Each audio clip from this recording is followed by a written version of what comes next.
Hey guys, welcome back. This is Anil Sharma, motivational speaker, corporate trainer and life coach. सबसे पहले तो मैं आपसे क्षमा मांगता हूं कि पिछले काफ़ी समय से मैं वीडियोस चैनल पर नहीं डाल पाया, क्योंकि जून के पिछले 15 जून से लेकर 23 जून तक मेरे बड़े एक्सटेंसिव ट्रेनिंग प्रोग्राम्स थे और काफ़ी ट्रैवलिंग हो रही थी, जिसकी वजह से मैं वीडियो नहीं डाल पाया।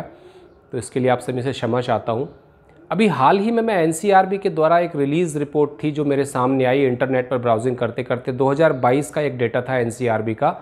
एनसीआरबी मतलब नेशनल क्राइम रिकॉर्ड ब्यूरो, जो देश भर में हुई एफआईआर्स का डेटा और क्राइम्स का डेटा हर साल रिलीज़ करता है। तो 2022 की ये रिपोर्ट थी, तो मेरे सामने आई। इस रिपोर्ट को मैंने उत्सुकतावश, कौतूहलवश थोड़ा सा पढ़ा और एक डेटा बड़ा ही चौंकाने वाला था। वो डेटा ये था कि पिछले 3 वर्ष में, मतलब 2020 से लेकर 2022 तक, 2019 के एंड से लेकर 2022 तक, कोर्ट में जाने वाले पति पत्नी जो कि आपस में डाइवोर्स चाहते हैं, तलाक चाहते हैं, उनकी संख्या में 3 गुना इजाफा हुआ है। 300% राइज हुआ है, 300 गुना राइज हुआ है, 3 टाइम्स। तो ये डेटा वास्तव में चौंकाने वाला है। ऐसा क्या होने लग गया हमारे समाज में, ऐसा क्या होने लग गया कि इस तरह से रिश्ते आपस में बोझ बन जाते हैं। दोस्तों, आप सभी जानते हैं कि मनुष्य एक सामाजिक प्राणी है, समाज में रहता है, घर परिवार में रहता है, और जब घर परिवार में रहता है तो रिश्ते एक बहुत ही अत्यावश्यक एक पहलू होता है हमारे जीवन का। कोई भी रिश्ता हमेशा पॉजिटिव नोट से स्टार्ट होता है, शुरू होता है, लेकिन बाद में समय गुजरने के साथ साथ, परिस्थितियां बदलने के साथ साथ, उम्र गुजरने के साथ साथ कई बार ऐसा होता है कि रिश्ता जिसको हम बड़े प्यार से, जिसको हमने अपनाया था, जो हमारे लिए बड़ा अजीज़ था, आज वही रिश्ता बोझ बन गया। तो आज इस वीडियो के माध्यम से मैं इस बात पर चर्चा करूंगा कि जब रिश्ते बोझ बनने लग जाएं, जब रिश्ते आपको निभाते निभाते आप हाँफने लग जाएं, आपका दम फूलने लग जाए और लगे कि यार ये तो बहुत बड़ा बर्डन मेरे ऊपर हो गया, तब आपकी अप्रोच क्या होनी चाहिए, तब किस प्रकार से उन रिश्तों को एक आप नवजीवन प्रदान कर सकते हैं, किस प्रकार से उन रिश्तों को आप रिजुविनेट कर सकते हैं। तो आज इस वीडियो के माध्यम से मैं कुछ 2-3 ऐसी महत्वपूर्ण चीज़ों के बारे में आपसे बात करूंगा, जिससे कि आप जो रिश्ता बोझ अगर बनता जा रहा है तो उस बोझिल रिश्ते को एक नया जीवन, एक नई उत्सुकता, एक नई ऊर्जा प्रदान की जाए।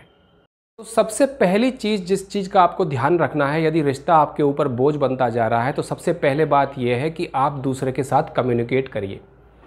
कई बार ऐसा होता है, मैंने हज़ारों काउंसलिंग्स के माध्यम से यह देखा है कि 2 व्यक्तियों में अनबन होती है, पति पत्नी में अनबन होती है, या भाई बहन में अनबन होती है, वो तो बहुत रेयर होती है, लेकिन अक्सर पति पत्नी के बीच में होती है, अक्सर बाप बेटे के बीच में होती है, अक्सर और फैमिली मेम्बर्स के बीच में होती है। तो लाख समस्याएं होती हैं, लाख तू मैं होती है, लड़ाई झगड़ा होता है, लेकिन आपस में बैठकर उस लड़ाई झगड़े को, उस तू मैं को, उस इशू को सुलझाने के लिए कम्युनिकेशन नहीं होता। तो जब कम्युनिकेशन नहीं होता तो कम्युनिकेशन के अभाव में, एक फेयर डायलॉग के अभाव में क्या होगा, शंकाएं बढ़ेंगी, शंकालु प्रवृत्तियां बढ़ेंगी और रिश्ता जड़ में धीरे धीरे कमज़ोर होता हुआ जाएगा और एक स्थिति ऐसी बन जाएगी कि वो आपके ऊपर एक बोझ बन जाएगा। और ऐसी स्थिति भी आ सकती है कि वो रिश्ता ख़त्म ही हो जाए। जैसे एनसीआरबी का डेटा हमें बताता है कि पिछले 3 साल में डाइवोर्स रेट जो है वो 300% बढ़ गया है, 3 टाइम्स बढ़ गया है। तो दोस्तों, अगर आपका रिश्ता बोझ बनता जा रहा है, यदि आप ऐसी किसी रिश्ते में हैं, ऐसे किसी रिलेशनशिप में हैं, that has become a burden on you और that is in the process of becoming a burden on you, please communicate with your partner, please communicate with the other person. क्योंकि आपको दूसरे व्यक्ति की सोच और दूसरे व्यक्ति की समझ और दूसरे व्यक्ति का इमोशंस के बारे में भी ध्यान रखना है कि वो क्या सोच रहा है। इसलिए जब भी रिश्ता बोझ बनने को आए तो आप हमेशा कम्युनिकेट करिए, बैठिए, समय निकालिए, टीवी को बंद कर दीजिए कि आधा घंटा आज हम इसी टॉपिक पर बैठकर बात करेंगे और कोशिश करेंगे कि कहाँ प्रॉब्लम है। मेरी तरफ से जो प्रॉब्लम है उसको मैं सुलझाऊंगा, आपकी तरफ से जो प्रॉब्लम है उसको आप सुलझाइए। तो जब तक आप कम्युनिकेट नहीं करेंगे, ये रिश्ते में दरार और गहरी और चौड़ी और बड़ी होती जाएगी और अंत में ये रिश्ते को खा जाएगी। इसलिए हमेशा ध्यान रखिए, रिलेशनशिप में रेगुलरली आपको कम्युनिकेट करना है और जब कोई प्रॉब्लम आ रही है तब तो आपको विशेषकर ध्यान देके कम्युनिकेट करना है अपने दूसरे वाले पार्टनर के साथ। दूसरी इंपॉर्टेंट चीज़ है, कई बार रिलेशनशिप में ऐसा होता है कि एक पार्टनर डोमिनेंट होता है और वो दूसरे वाले पार्टनर को ओवर पावर करने की कोशिश करता है। यानी कि किसी भी रिलेशनशिप में जब कंट्रोलिंग की प्रवृत्ति आ जाती है, मेरे पूछे बगैर ऐसा नहीं होगा, मेरे पूछे बगैर तूने वहाँ क्या किया, मेरे पूछे बगैर तू वहाँ क्यों चली गई या चला गया। जब किसी भी रिलेशनशिप में एक कंट्रोलिंग, डोमिनेंट ओवर पावरिंग की प्रवृत्ति आ जाती है तो दोस्तों ध्यान रखना वो रिलेशनशिप ख़त्म होकर ही रहता है। तो यदि आप एक डोमिनेंट पर्सनैलिटी है, यदि आपका एक इंटरनल इनहेरेंट आपका साइकोलॉजिकल डिस्पोजिशन ऐसा है कि आप दूसरे को कंट्रोल करना चाहते हैं, सैकड़ों रिलेशनशिप में मैं देखता हूं कि एक पार्टनर दूसरे को कंट्रोल करना चाहता है। वो चाहता है कि सब कुछ मेरी मर्जी से हो, वो चाहता है कि सब कुछ मेरे से पूछने के बाद हो, वो चाहता है कि सब कुछ उसकी इच्छा अनुसार हो। तो दोस्तों इस प्रकार का कंट्रोल रिलेशनशिप को बिल्कुल से ख़त्म कर देता है और धीरे धीरे रिश्ता एक बेजान बोझिल चीज़ बनकर रह जाता है। तो ध्यान रखिए, असेसमेंट करिए, इवेल्युएट करिए, कहीं आप साइकोलॉजिकली या इमोशनली दूसरे को डोमिनेंट तो नहीं कर रहे हैं जिसमें कि वो सप्रेस होकर रह गया है, जिसमें कि वो सफोकेट होकर रह गया है। क्योंकि अगर दूसरा व्यक्ति सफोकेट फील करेगा तो डेफिनेटली रिलेशनशिप का अंत होना ही होना है। तो कभी भी दूसरे व्यक्ति, दूसरे पार्टनर के साथ रिलेशनशिप में आप ओवर पावर करने की, उसको कंट्रोल करने की, उसको डोमिनेंट करने की कोशिश ना करें। यदि ऐसा करेंगे तो देर सवेर आपके रिश्ते को हार्म होगा और बहुत ज़्यादा नुकसान होगा। आखिरी और सबसे महत्वपूर्ण चीज़ ये है कि एक समय के बाद, कुछ वर्षों के बाद या कुछ समय के बाद अपने रिश्तों को रीसेट और रिफ्रेश करिए।